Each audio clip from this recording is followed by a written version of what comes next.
नमस्कार मंडळी, मी अर्चना मोहिते बोडखे। आज आपण इयत्ता 11वीच्या मराठीच्या पाठ्यपुस्तकातील आचार्य अत्रे लिखित परिमळ हा पाठ शिकणार आहोत। आचार्य प्रल्हाद केशव अत्रे हे एक बहुआयामी असं व्यक्तिमत्व होतं। साहित्याला तर त्यांनी आपलं योगदान दिलेलं आहेच, मात्र आचार्य अत्रे नसते तर आज ज्या प्रकारे आपण आपला महाराष्ट्र बघतोय तो आपल्या महाराष्ट्राचा नकाशा तसा खचितच नसता असं म्हणता यावं। इतकं उत्तुंग कर्तृत्व संयुक्त महाराष्ट्राच्या निर्मितीमागे आचार्य अत्रेंचं आहे। संयुक्त महाराष्ट्र कृती समिती स्थापन करून त्या चळवळीला योग्य ती दिशा देणं आणि मराठी भाषक लोक ज्या ज्या ठिकाणी राहतात ते सगळे प्रांत एकत्रित करून मराठी भाषकांचं एक राज्य निर्माण करणं ही आचार्य अत्रेंची अतिशय महत्वाची कामगिरी होती। मात्र प्रस्तुत पाठात आपण आचार्य अत्रेंच्या साहित्यिक या रूपाला भेटणार आहोत। आचार्य अत्रे हे नामवंत लेखक होते, कवी होते, नाटककार होते, विनोदकार होते, शिक्षण तज्ज्ञ देखील होते, चित्रपट कथालेखक होते, दिग्दर्शक होते आणि महत्वाचं म्हणजे वक्ता दश सहस्रेषु म्हणून ज्यांचा उल्लेख आणि गौरव केला जावा असे फरडे वक्ते होते, नामवंत वक्ते होते। त्यांच्या असामान्य कर्तृत्वाने वाङ्मय आणि इतर क्षेत्रांमध्ये आचार्य अत्रेंनी मानदंड निर्माण केले।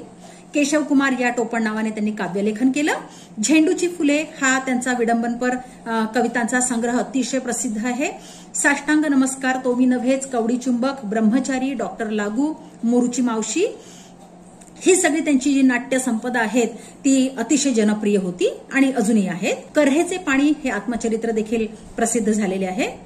साने गुरुजींच्या श्यामची आई या पुस्तकावर त्यांनी काढलेल्या चित्रपटाला सर्वोत्कृष्ट चित्रपटाचे पहिले सुवर्णकमळ देऊन गौरवण्यात आलंय। 1942 साली झालेल्या अखिल भारतीय मराठी साहित्य संमेलनाचे आचार्य अत्रे हे अध्यक्ष होते। प्रस्तुत पाठ हा आचार्य अत्रे यांनी बहिणाबाईंची गाणी या काव्यसंग्रहाला लिहिलेली प्रस्तावना होय। या प्रस्तावनेतून आचार्य अत्रे यांनी बहिणाबाई चौधरी यांच्या असामान्य काव्यप्रतिभेची ओळख आपल्या ओघावत्या आणि भावपूर्ण शब्दांमध्ये आपल्याला करून दिलेली आहे। बहिणाबाईंचा जन्म 11 ऑगस्ट 1880 रोजी जळगाव जिल्ह्यातील असोदे या गावी झाला। वयाच्या अवघ्या 13व्या वर्षी त्यांचा विवाह झाला। त्यांना 3 अपत्ये झाली आणि त्यापैकी त्यांचे पुत्र सोपानदेव चौधरी जे आहेत ते अतिशय सुप्रसिद्ध असे कवी होते आणि त्यांनी आपल्या आईचा काव्य लेखनाचा वारसा पुढे चालू ठेवला। वयाच्या केवळ 30व्या वर्षी बहिणाबाईंना वैधव्य आले। जीवनात आलेल्या आव्हानांनी त्यांना जे काही शिकवलं ते सगळं त्यांनी काव्यबद्ध केलं, परंतु दुर्दैवाने अक्षर ओळख नसल्यामुळे आपलं स्वतःचं लिखाण त्यांना शब्दबद्ध करून ठेवता आलं नाही, लेखनबद्ध करून ठेवता आलं नाही आणि त्यामुळे अतिशय कसदार लेखनाच्या एका मोठ्या खजिन्याला आपण सगळे साहित्य रसिक मुकलेलो आहोत। अर्थात त्यातलं काही काव्य त्यांचे सुपुत्र सोपानदेव आणि त्यांचे भाचे श्रीयुत पीतांबर चौधरी यांनी शब्दबद्ध करून ठेवलं होतं, त्यामुळे तेच जे काव्य त्यांनी जे शब्दबद्ध केलेलं होतं तेच काव्य आज आपल्यासाठी उपलब्ध आहे। प्राध्यापक के ज पुरोहित उर्फ शांताराम यांनी बहिणाबाईंच्या कवितांचा इंग्रजी अनुवाद केला। त्याचप्रमाणे माधुरी शानभाग यांनी देखील बहिणाबाईंच्या काव्याचा इंग्रजी अनुवाद केला आणि फ्रेग्रन्स ऑफ द अर्थ या नावाच्या त्यांच्या पुस्तकामध्ये बहिणाबाईंची गाणी, बहिणाबाईंच्या ओव्या, बहिणाबाईंचं साहित्य समाविष्ट त्यांनी केलेलं आहे। ग्रामीण जीवन, कृषी जीवन यांच्याशी निगडित संस्कृतीचे बहिणाबाईंच्या मनावर अतिशय खोल असे संस्कार झाले होते। त्यामुळे त्यांची कविता ग्रामीण भावविश्वाचं, कृषी संस्कृतीतील शेकडो तपशिलांचे देखील अगदी सहज संदर्भ देते। माणुसकी, निसर्गाशी समरसता, श्रद्धा, खेड्यातील समूह जीवन या सगळ्या गोष्टींबद्दलची जाणीव बहिणाबाईंच्या कवितेतून प्रकट झालेली आहे असं आपल्याला त्यांचं साहित्य वाचल्यानंतर लक्षात येतं। निसर्गदत्त प्रतिभेच्या धनी असलेल्या बहिणाबाईंनी घरकाम आणि शेतकाम करता करता लेवा गणबोली म्हणजेच खानदेशी किंवा अहिराणी बोलीमध्ये आयुष्याचं सार टिपून ठेवलेलं आहे। कृषक संस्कृतीत राबणाऱ्या कष्टकरी स्त्रियांच्या जीवनातील हे अनुभवामृतच होय। त्यांच्या कवितांचे विषय माहेर, सासर, शेतीची साधनं, कापणी, मळणी अशी शेतीशी संबंधित कामं, त्यानंतर वेगवेगळे सण, उत्सव, त्यांच्या काही परिचित व्यक्ती हे सगळे त्यांचे काव्यविषय झालेले आहेत। त्या स्वतः कृषी संस्कृतीचा भाग असल्यामुळे शेती, जमीन, शेतकऱ्यांची सुख-दुःख, त्यातले चढ उतार, झाडं, प्राणी, निसर्ग इत्यादिकांबद्दलची आत्मीयता त्यांच्या काव्यात आपल्याला ठाई ठाई अनुभवायला येते. सूक्ष्म निरीक्षण शक्ती, तल्लख अशी स्मरण शक्ती, उपजत विनोद बुद्धी आणि जीवनातील सुख दुःखांकडे समभावाने पाहण्याची स्थितप्रज्ञ दृष्टी, प्रत्यक्ष जीवनानं शिकवलेलं तत्वज्ञान, हे सगळे आपल्या बहिणाबाईंच्या काव्यातले तत्वज्ञान आहे. स्वर्ग म्हणजे दुसरं तिसरं काहीही नसून तो धर्तीवरच विद्यमान आहे अशी श्रद्धा असणाऱ्या, धरत्रीतला सरग म्हणजे स्वर्ग पाहू शकणाऱ्या आणि तो पाहण्याची दृष्टी तुम्हा आम्हा रसिक जनांना, वाचकांना देणाऱ्या बहिणाबाई चौधरींना आता आपण प्रत्यक्ष पाठाच्या माध्यमातून भेटूयात. आचार्य अत्रे म्हणतात, एखाद्या शेतात मोहरांचा हंडा अचानक सापडावा तसा बहिणाबाईंच्या काव्याचा शोध गेल्या दिवाळीत महाराष्ट्राला लागला. शास्त्राप्रमाणे वाङ्मयात शोध क्वचितच लागतात. शास्त्रामध्ये म्हणजे विज्ञानामध्ये नेहमीच शोध लागत असतात, परंतु वाङ्मयामध्ये शोध क्वचित लागत असतात. कालौघामध्ये गडप झालेलं साहित्य आपल्याला परत मिळणं हा खरं तर एक मणिकांचन योग असतो आणि तो अतिशय दुर्लभ असतो. असाच एक योग मला तुम्हाला सांगायचा आहे आणि तो आहे भास कवीबद्दलचा. संस्कृत साहित्यामध्ये भास कवीबद्दल अतिशय गौरवानं आदरानं बोललं जात असे. अगदी कालिदासाने सुद्धा भासाचा उल्लेख केलेला आपल्याला आढळतो. भासाने लिहिलेली जी नाटकं होती त्यांचा सुद्धा उल्लेख आपल्याला वेगवेगळ्या ठिकाणी प्राप्त होत होता. त्याचे संदर्भ मिळत होते. मात्र भासाचं साहित्य आपल्याला काही मिळालेलं नव्हतं. भासाने काय लिहिलंय नेमकं ते आपल्याला कळायला काही मार्ग नव्हता. मात्र 1913 मध्ये केरळमध्ये टी गणपती शास्त्री नावाचे जे विद्वान होते त्यांच्या शोधाला भास नाटक चक्रम म्हणून ओळखलं जातं आणि त्यावेळी म्हणजे अगदी 20व्या शतकामध्ये कितीतरी शतकांपासून भासाची महत्ता सगळ्यांनी निर्विवाद मान्य केलेली होती. मात्र त्याचं साहित्य जे होतं त्यापासून आपण सगळे वंचित होतो. ते साहित्य त्याचा शोध आपल्याला 20व्या शतकामध्ये लागला आणि म्हणून ज्यावेळी आचार्य अत्रे म्हणतात की साहित्यामध्ये शोध क्वचितच लागतात. साहित्यामध्ये अस्सल 52 कशी सोनं जे असतं ते अस्तित्वात असतं, मात्र कधी कधी ते आपल्या श्रोत्यांच्या रसिकांच्या नजरेपासून लुप्त झालेलं असतं, कुठेतरी कालौघात गडप झालेलं असतं.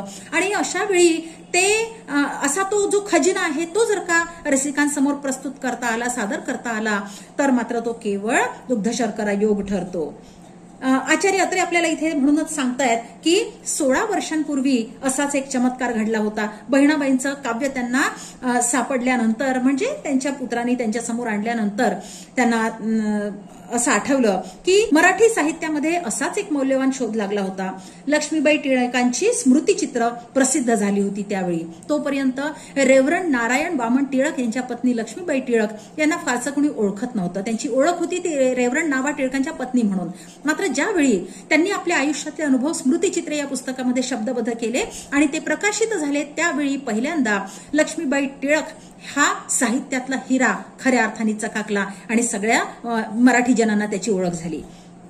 लक्ष्मीबाई टिळकांची स्मृतिचित्र प्रसिद्ध झाली त्यावेळी आपल्याला या खजिन्याचा शोध लागला.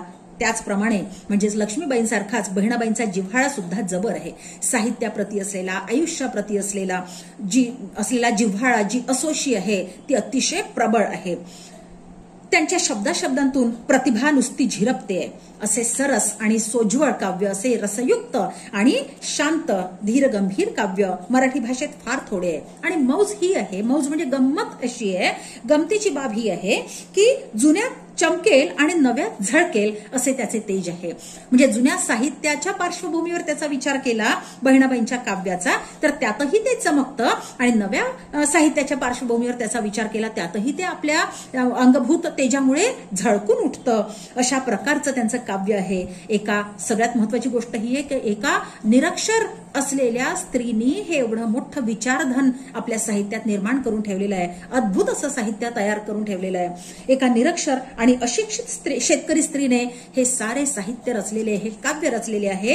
हा तर तोंडात बोट घालायला लावील असा चमत्कार आहे. आश्चर्याने चकित करून टाकील असा चमत्कार आहे. सुप्रसिद्ध मराठी कवी सोपानदेव चौधरी यांच्या या मातोश्री म्हणजे मराठी कवी सोपानदेव चौधरी यांच्या बहिणाबाई चौधरी या मातोश्री वयाच्या 72व्या वर्षी त्या मरण पावल्या. 1951 मध्ये त्या मरण पावल्या. सोपानदेवांची आणि माझी आचार्य अत्रे सांगतायत की आम्हा दोघांची 20-22 वर्षांची मैत्री आहे. पण त्यांच्या माझघरात सोन्याची खाण दडलेली असेल याची मात्र मला माहिती नव्हती. त्यांच्याच घरामध्ये काव्याचा इतका मोठा खजिना दडलेला आहे हे मात्र मला माहिती नव्हतं. त्यांना स्वतःला त्याची जाणीव असेल. सोपानदेवांना आपल्या आई किती महान कवयित्री आहेत हे नक्कीच माहिती असणार, परंतु ते पडले मुलखाचे लाजाळू. ते अतिशय भिडस्त स्वभावाचे असल्यामुळे कदाचित त्यांनी आपल्या आईच्या कवितांबद्दल कधी कोणाला सांगितलं नाही. त्यांना वाटले की खानदेशी वऱ्हाडी भाषेमधल्या आपल्या अडाणी आईच्या ओव्यांचे सुशिक्षित आणि सुसंस्कृत महाराष्ट्र कौतुक करेल की नाही कोणास ठाऊक. त्यांना असे वाटले की आपल्या आईने लिहिलेलं जे साहित्य आहे ते खानदेशी बोलीतलं आहे, अहिराणी बोलीतलं आहे आणि या भाषेतलं, ही भाषा सगळ्यांना अवगत नसते, त्यामुळे या भाषेतलं हे जे साहित्य आहे त्याचं स्वागत होईल की नाही कोणास ठाऊक. म्हणून कदाचित ते इतकी वर्ष गप्प बसले असावेत, आचार्य अत्रे म्हणतात. म्हणून ते इतकी वर्ष तोंडात मूग धरून बसले होते. तोंडात मूग धरून बसणे म्हणजे गप्प बसणे. मागल्या दिवाळीच्या आधी एक दिवस ते असेच माझ्याकडे आले आणि एक चतकोर चोपडी हळूच उघडून त्यात उतरलेली आपल्या आईची एक कविता भीत भीत त्यांनी मला वाचून दाखवली.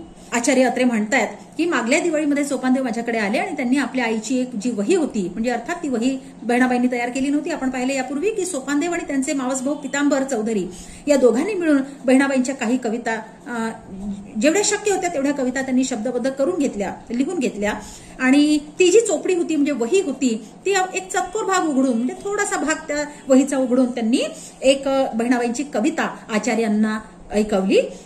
ती कविता अशी होती, येहेरीत दोन मोठा दोन्ही मध्ये पाणी एक, मोठं हाकल तो एक, जीव पोसतो किती का. ज्यावेळी ही कविता सोपानदेवांनी आचार्य अत्र्यांना ऐकवली त्यावेळी त्या कवितेच्या अर्थगर्भतेने, त्या कवितेच्या साध्या सोप्या पण सुंदर शब्द कळेने आचार्य अत्रे इतके मोहित झाले की ते म्हणतात त्याबरोबर ती वही मी त्यांच्या हातातून खसकन ओढून घेतली. आचार्य अत्र्यांनी सोपानदेवाच्या हातातून ती वही ओढून घेतली आणि अधाशा सारख्या साऱ्या कविता भराभर वाचल्या, चाळल्या. सगळ्या कविता त्यांनी बहिणाबाईंच्या चाळल्या. भाषेची मला कुठेच अडचण वाटली नाही. म्हणजे कदाचित सोपानदेवांना जी गोष्ट अडचणीची वाटत होती, अडचणीची म्हणजे त्या आपल्या आईच्या काव्याचा आस्वाद घेण्यामध्ये अडचण ठरू शकते अशी जी गोष्ट त्यांना वाटत होती, संभाव्यता वाटत होती त्या गोष्टीची, ती होती अहिराणी बोली. परंतु आचार्य अत्रे म्हणतात की अहिराणी बोली कळायला सोपी आहे, अतिशय सुगम्य आहे आणि त्यामुळे भाषेची मला त्या कवितांचं रसग्रहण करताना कुठेच अडचण वाटली नाही. मी ओरडून सोपानदेवांना म्हणालो, हो हे 52 कशी सोनं आहे, हे महाराष्ट्रापासून लपवून ठेवणं हा गुन्हा आहे. त्याच क्षणी हे काव्य प्रसिद्ध करायचे आम्ही ठरवले आणि मग आचार्य अत्र्यांनी आणि सोपानदेवांनी ठरवलं की महाराष्ट्रासमोर हा काव्याचा खजिना उघडा करायचा, सगळ्या रसिक श्रोत्यांसाठी, वाचकांसाठी हे काव्य आपण उपलब्ध करून द्यायचं. आचार्य अत्रे म्हणतायत, प्रतिभा हे कवीला लाभलेले निसर्गाचे देणे आहे, ते त्याच्याबरोबरच यावं लागतं. अगदी बरोबर आहे मित्रांनो. म्हणजे अगदी सराव करून किंवा खूप प्रयत्न करून प्रतिभा काही आपल्याला आपल्या अंगी बाणवता येत नाही. प्रतिभा हे देवाघरचं देणं असतं. त्यामुळे प्रतिभा ही जन्मजात एखाद्या व्यक्तीसोबत येत असते. यत्नाचा किंवा विद्येचा त्याच्याशी काही संबंध नाही. आणि विशेष करून अभंगांनी तर हे अगदी सिद्ध केलेलं आहे की प्रतिभेचा आणि शिक्षणाचा, विद्यार्जनाचा, ज्ञानाचा, लौकिक अर्थाने ज्ञानाचा काही एक संबंध नाही, सुतराम संबंध नाही. म्हणूनच आचार्य अत्रे म्हणतायत की यत्नाचा किंवा विद्येचा, प्रयत्नाचा किंवा ज्ञानार्जन करण्याचा प्रतिभेशी काही एक संबंध नाही, हे आता माझे ठाम मत झालेले आहे. कोकिळ पक्षाने तोंड उघडले की आपोआप संगीत वाहू लागते. कोकिळाला कोणी शिकवतं का? गायनाचे क्लासेस ज्या प्रकारे आजकालची मुलं मुली लावतात त्याप्रमाणे कोकिळ पक्षी कधी गायनाचे क्लासेस लावलेला दिसतोय आपल्याला? नाही. ते जन्मजात, तो गोड कंठ त्याच्यासोबत जन्मजात आलेला असतो. त्यामुळे गायचं कसं हे त्याला शिकवावं लागत नाही. प्राजक्ताची कळी उमलली की ती सुगंधाचेच निश्वास टाकू लागते. प्राजक्ताला सुद्धा, पारिजातकाला सुद्धा जगावर सुगंध लुटून द्यायचा हे कधी कोणी शिकवत नाही. कळी उमलल्याबरोबर त्यातला बंदिस्त असलेला सुगंध जो आहे तो आसमंतावर, भवतालावर फिरायला लागतो, विहार करतो. तसे कवीच्या जातीचे आहे, तसे जातीच्या कवीचे आहे कवी म्हणतो. जातीचा म्हणजे खरा अस्सल कवी. त्याचे हृदयच ताल धरून बसलेले असते, त्याच्या हृदयातच मुळात ताल असतो, त्याच्या मनातच कविता निवास करत असते. त्यामुळे त्याच्या जिभेवर शब्द जो येतो तो मुळे नाचतच येतो. त्यामुळे त्याला सुचणारा जो शब्द असतो, त्याच्या तोंडून बाहेर पडणारा जो शब्द असतो तो काव्यात्मकच असतो. सृष्टीतील सौंदर्य तेवढे त्याच्या डोळ्याला दिसते आणि जीवनातले संगीत त्याला ऐकू येते. त्याला सृष्टीमध्ये केवळ सुंदर गोष्टी दिसतात आणि सुंदर गोष्टीच ऐकू येतात, सुमधुर गोष्टीच ऐकू येतात. डोंगराच्या कपारी आडून जसा एखादा झरा उचंबळत असतो, ज्याप्रमाणे डोंगरातून एखादा झरा उचंबळत असतो, खाली झेप घेत असतो त्याचा प्रवाह, त्याप्रमाणे काव्य एकसारखे जातीचा जो कवी आहे त्याच्या हृदयातून उसाळ्या घेत असते. अस्सल कवी जो असतो, जो खराखुरा कवी असतो, त्याच्या हृदयातून सतत काव्य प्रवाहित होत असतं. अत्रे म्हणतात की असे मानल्याखेरीज जगातील अमर काव्य कसे जन्माला येते हे कोणी काही सुटणार नाही. जर आपण या सिद्धांतावर विश्वास ठेवला तरच आपल्याला कळेल की अमर काव्य, अमर साहित्य कसं निर्माण होतं. बहिणाबाई यांनी तर शाळेचे कधी तोंडही पाहिले नाही. त्यांना लिहिता येत नव्हते की वाचताही येत नव्हते. गावातील मंदिरे ह्याच माझी शाळा असं ते म्हणत असत. याचं कारण असे की शाळेमध्ये त्यांना जाण्याचा कधी प्रसंगच उद्भवला नाही आणि त्यामुळे गावातली जी मंदिरं आहेत त्याच माझ्या शाळा आहेत अशा त्या म्हणायच्या. रोजचे घरातले आणि शेतामधले काम करता करता त्यांनी गाणी रचली आणि त्यातली थोडीशी कुणीतरी टिपून ठेवली. पुष्कळशी गाणी तर त्यांच्या सोबतच गेली, बहिणाबाईंसोबतच त्यांची गाणी गेली. अशी ही एक अपढीक आणि कष्टाळू गृहिणी जात्यावर दळता दळता किंवा चूल फुंकता फुंकता ज्यावेळी माय भीमाई माऊली जशी आंब्याची सावली म्हणते किंवा माझ्या माहेराची वाट माले वाटे मखमल असले जिवंत काव्य अगदी श्वास टाकाव्या इतक्या सहजतेने करू शकते, त्यावेळी बहिणाबाईची थोरवी आपल्याला पटते. कोणी म्हणेल आपल्या बायकांच्या जुन्या गाण्यात असले काव्य वाटेल तितके आढळून येते. आचार्य अत्रे म्हणतात की कुणी असं म्हणेल मला कसा युक्तिवाद करेल की जुन्या काळातल्या बायका ज्या रोज पहाटे ओव्या गायच्या जात्यावर दळण दळता दळता त्या ओव्यांमध्ये ही मधुरता किंवा इतकी अर्थगर्भता सापडत असे. परंतु आचार्य अत्रे म्हणतात की मी त्या मताशी असहमत आहे, कारण बहिणाबाईंच्या प्रतिभेची जातच मुळात फार वेगळी आहे. धरित्रीच्या कुशीत झोपलेले बी बियाणे कसे प्रकट होते याचे त्यांनी केलेले वर्णन बघा कसे आहे. उन वाऱ्याशी खेयता एका एका कोंबातून परगटले दोन पानं जसे हात जोडीसन. बहिणाबाई सांगतायत की ज्यावेळी शेतात पेरलेल्या धान्याच्या बी मधून दोन पानं हळूच वर येतात आणि ऊन वाऱ्यासोबत खेळता खेळता ती मोठी होतात आणि ज्यावेळी ती वर येतात पृथ्वीच्या पोटातून त्यावेळी दोन हात जोडल्यासारखी ती पानं येतात, जणू काही देवाची करुणा भागतायत ते आपल्याला जन्म दिल्याबद्दल. असली कल्पनेची भरारी कोणत्या जुन्या संगीतात आढळून येईल. शेतातलं हे मनोहर चित्र आपण सुद्धा मुलांना झाडाला उगवलेली पालवी पाहतो, म्हणजे नेहमीच चित्र अतिशय साधारण चित्र आहे, त्यात असामान्य असं काहीही नाही. परंतु बहिणाबाईंना जी कल्पना सुचली तशी कवी कल्पना आपल्यापैकी कोणाला सुचत नाही. याचं कारण असं आहे की बहिणाबाईंची प्रतिभाच मुळात वेगळी होती. हे मनोहर चित्र जिची प्रतिभा पाहू शकते किंवा ऐन तारुण्यात सौभाग्य गमावलेले असताना लपे करमाची रेखा माझ्या कुंकवाच्या खाली पुशी सनी गेलं कुकू रेखा उघडी पडली. वैधव्याचे असे हृदयभेदक करुण काव्य जिच्या मुखातून प्रकट होते तिचे कवित्व सामान्य आहे असं कोण बरं म्हणेल.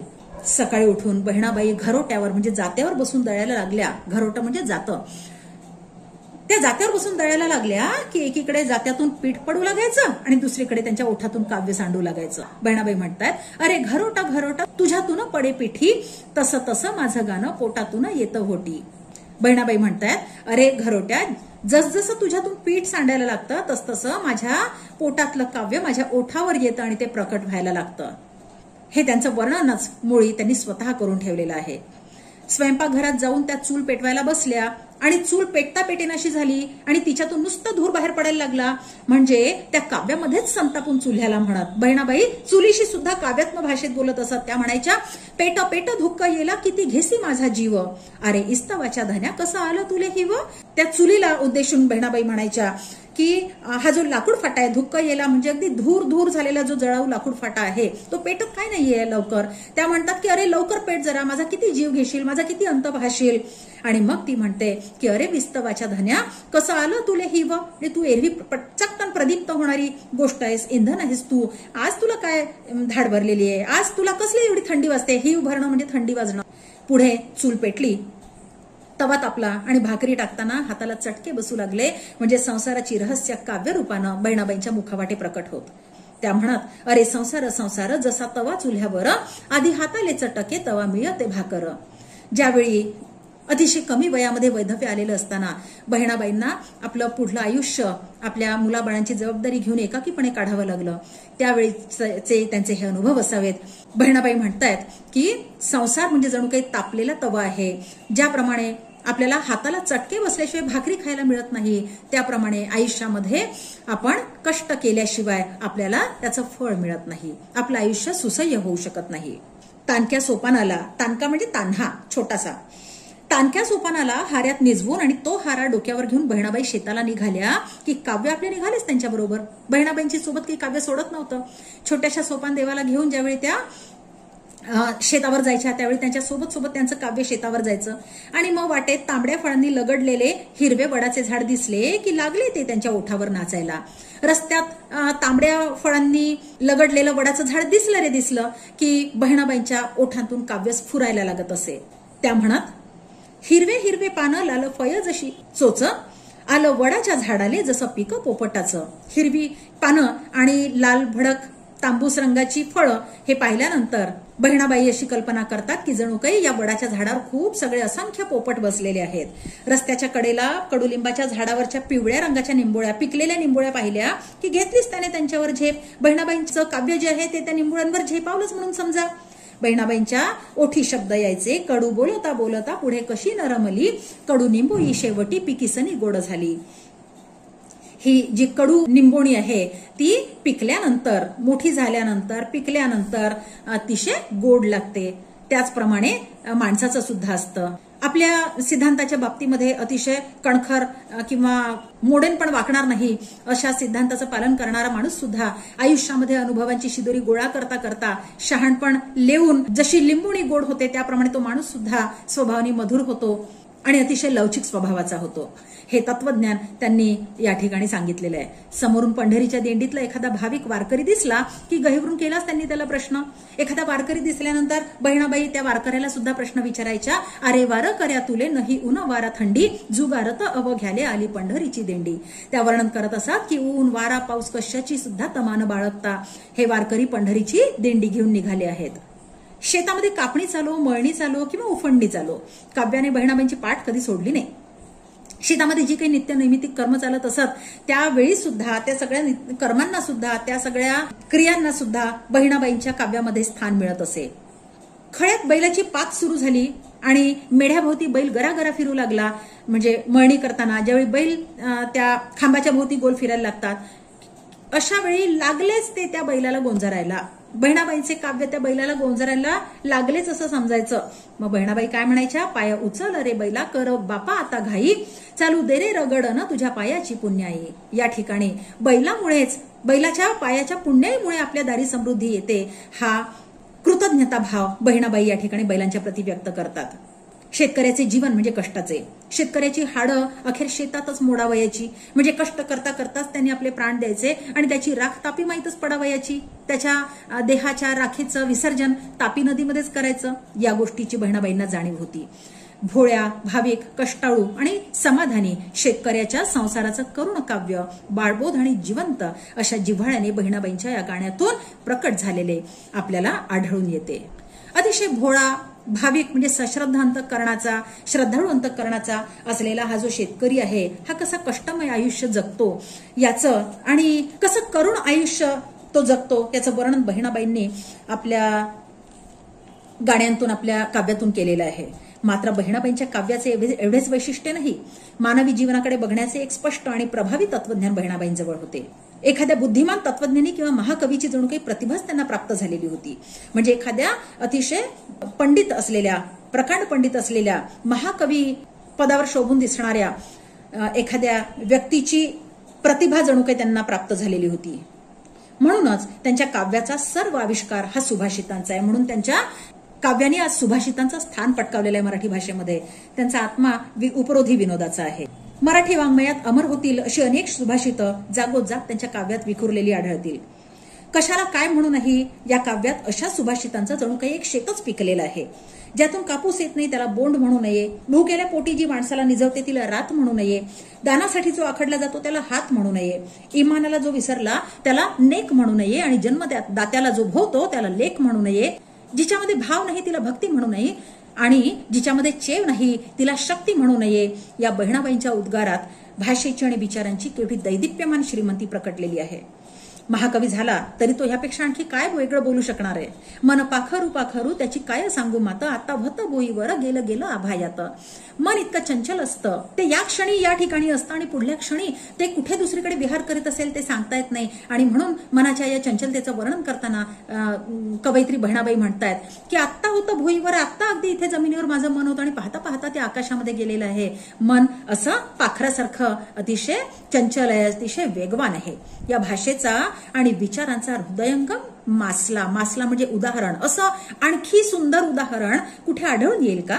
मानवी जीवनाचं रहस्य शुद्ध प्रेम आहे, स्वार्थ नाही. हे सांगताना बहिणाबाई म्हणतायत, नको लागू जीवा सदा मतलबा पाठी, ही रीताचं देणं घेणं नाही पोटासाठी. सतत मतलबासाठी, स्वार्थासाठी जगण्यात काही अर्थ नाही. आणि म्हणून त्या सांगतात माणसाला की त्या मतलबाच्या पाठी लागून मतलबासाठी केवळ आयुष्य आपलं जगू नये. कारण याचं असं आहे की केवळ पोटापुरतं आपल्याला आयुष्य जगायचं नसतं, तर आयुष्य म्हणजे काय असतं, हे रीताचं देणं घेणं. आपल्या हृदयातल्या विचारांची, भावनांची देणं घेणं म्हणजे देवाणघेवाण म्हणजे खरं आयुष्य असतं. ऊन वारा पाऊस खात पिकं शेतात उभी असतात. कशासाठी? भूकेल्यांच्या पोटात आम्हाला लवकर जाऊ दे रे, असा मनामध्ये ही पिकं देवाचा धावा करत असतात. माणसांचे खोटे नाटे व्यवहार बघून तर बोरी बाबळींच्या अंगावर काटे आले, तरी देखील माणसांवर उपकार करण्यासाठी त्या त्यांच्या शेताभोवती आपल्या शरीराची कुंपणं करतात. पोट कितीही भरलं तरी ते शेवटी रिकामच होणार आणि शरीर कधीतरी निघूनच जाणार. मग महत्वाचं काय आहे? महत्वाचं आहे ते हृदयाचं देणं घेणं. कारण तेच व्यक्ती लौकिक अर्थाने गेल्यानंतर शिल्लक राहत असतं त्याच्या मागे, दुसरं काही नाही. शुद्ध आणि निस्वार्थी प्रेमाचे यापेक्षा अधिक हृदयंगम असे स्तोत्र कोण बरं लिहू शकेल? बहिणाबाईंना सर्वात जास्त कशाची चीड असेल तर ती माणसाच्या स्वार्थातून निर्माण झालेल्या त्याच्या कृतघ्नपणाची. त्या माणसाला संतापून म्हणतात, माणसा तुला नियत नाही रे, तुझ्यापेक्षा ते गोठ्यातले जनावर बरे. गाय आणि म्हैस चारा खाऊन दूध तरी देतात, तुझे एकदा पोट भरले की तू मात्र उपकार साफ विसरून जातोस. कुत्रा आपले शेपूट इमानीपणाच्या भावनेने हलवतो आणि माणसा तू आपली मान मतलब साधण्यासाठी उडवलावतोस. केवळ लोभामुळे तू माणूस असून सुद्धा काणूस झालेला आहेस, म्हणजे पशुतुल्य झालेला आहेस.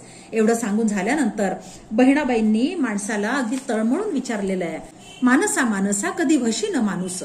त्या माणसाला विचारतायत की देहाने तू माणसाच्या जन्माला आलेला आहेस, मात्र आपल्या वृत्तीने तू माणूस केव्हा होणार आहेस, या पशुतुल्य वृत्तीच्या वर तू केव्हा येणार आहेस.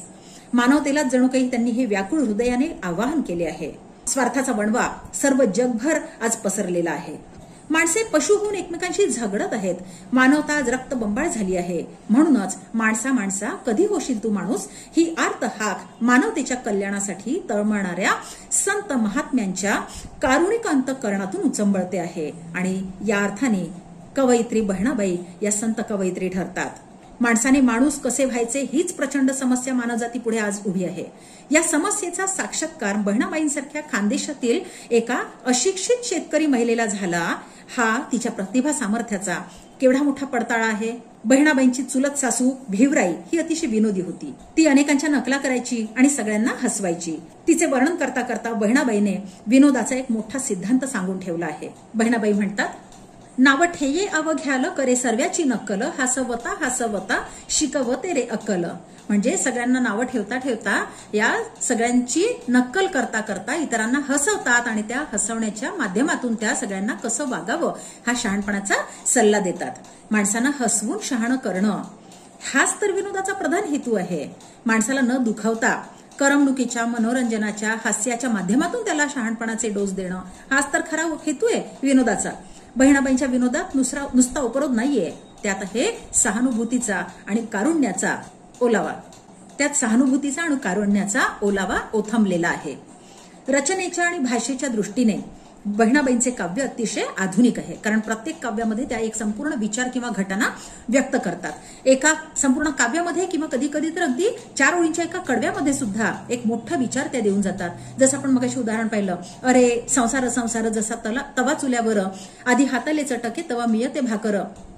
या केवळ 4 ओळींच्या कडव्यातून, त्याही अल्पाक्षरी कडवं, असंही नाही की खूप मोठे शब्द वापरलेले आहेत, त्यात अगदी कमीत कमी शब्दांमध्ये जास्तीत जास्त आशय व्यक्त करणारी आणि विशेष करून एका कडव्यात किंवा एका काव्यामध्ये एक संपूर्ण विचार वाचकांपर्यंत पोहोचवणारी बहिणाबाई ही कवयित्री आहे. त्यांच्या काव्याचा प्रारंभ आणि अखेर परिणामांच्या दृष्टीने नाट्यात्मक व्हावं याबद्दल त्यांनी कटाक्षाने लक्ष दिलेलं आहे. शब्दांचा आणि विचारांचा फार विस्तार न करता थोडक्यात एखादी भावना जास्तीत जास्त प्रभावाने कशी व्यक्त करता येईल याकडे त्यांनी लक्ष दिलेले आहे. आपण आतापर्यंत बरीच उदाहरणं पाहिलेली आहेत ज्यातून हे लक्षात येतं आपल्या की कमीत कमी शब्दांमध्ये जास्तीत जास्त आशय व्यक्त करणं म्हणजे अर्थ गौरव ज्याला म्हणतात, अर्थाची गुरुता म्हणजे भरपूर मोठा अर्थ अगदी ठासून भरलेला असणं, हा गुण त्यांच्या काव्यामध्ये आपल्याला आढळतो, विशेषत्वाने आढळतो. त्या दृष्टीने मराठी भाषेवरचे त्यांचे प्रभुत्व केवळ अद्भुत म्हटले पाहिजे. आणि ही गोष्ट अगदी सहजासहजी साध्य होत नाही मित्रांनो. जोपर्यंत आपण अगदी चपखल अशी शब्दयोजना करत नाही तोपर्यंत अर्थगौरव हा गुण प्राप्त करणं अतिशय कठीण होऊन बसतं. रसाच्या आणि ध्वनीच्या दृष्टीने कुठे सुद्धा ओढाताण किंवा विरस होणार नाही अशा कौशल्याने त्यांनी सोपे सोपे आणि सुंदर सुंदर शब्द वापरलेले आहेत. त्यांच्या खानदेशी आणि वऱ्हाडी भाषेने तर त्यांच्या काव्याची लज्जत अधिकच वाढवलेली आहे असे माझे मत आहे. अशी कशी वेडी ग माये यापेक्षा अशी कशी येळी माये किंवा पाणी लौकीचं नितळ त्याला अमृताची गोडी यापेक्षा पाणी लौकीचं नित्तय त्याले अमृताची गोडी या भाषेमध्ये अधिक लाडकेपणा वाटतो. ही भाषा जास्त लढीवाळ वाटते लेखकाला. खानदेशी अहिराणी बोली जी आहे ती अतिशय लढीवाळ वाटते. एखादे गोजीरवाणे बालक बोबड्या बोलांमध्ये बोलताना बोबड्या भाषेत बोलताना आपल्याला जसा आनंद देतो त्याप्रमाणे बहिणाबाईचे काव्य वाचताना मनाला आणि कानांना तृप्त वाटतं. मराठी मनाला मोहिनी घालेल आणि स्तिमित करून टाकील, चकित करून टाकील असा भाषेचा, विचारांचा आणि कल्पनेचा देखील विलक्षण गोडवा बहिणाबाईंच्या काव्यात शिगोशिगो थांबलेला आहे, काठोकाठ भरलेला आहे. मानसा मानसा कधी वशी न माणूस या त्यांच्या मानवतेला त्यांनी दिलेल्या अमर संदेशाने तर मराठी वाङ्मयात त्यांचे स्थान केवळ अढळ करून टाकलेले आहे. अशा प्रकारे प्रस्तुत पाठात आचार्य अत्र्यांनी बहिणाबाईंची वाङ्मयीन विशेषता आणि मराठी साहित्यावर त्यांनी करून ठेवलेलं ऋण यांचं अतिशय प्रवाही, अतिशय ओघवत्या शैलीमध्ये वर्णन केलेलं आहे. बहिणाबाईंची ही काव्ययात्रा आपण इथेच थांबवूयात. धन्यवाद.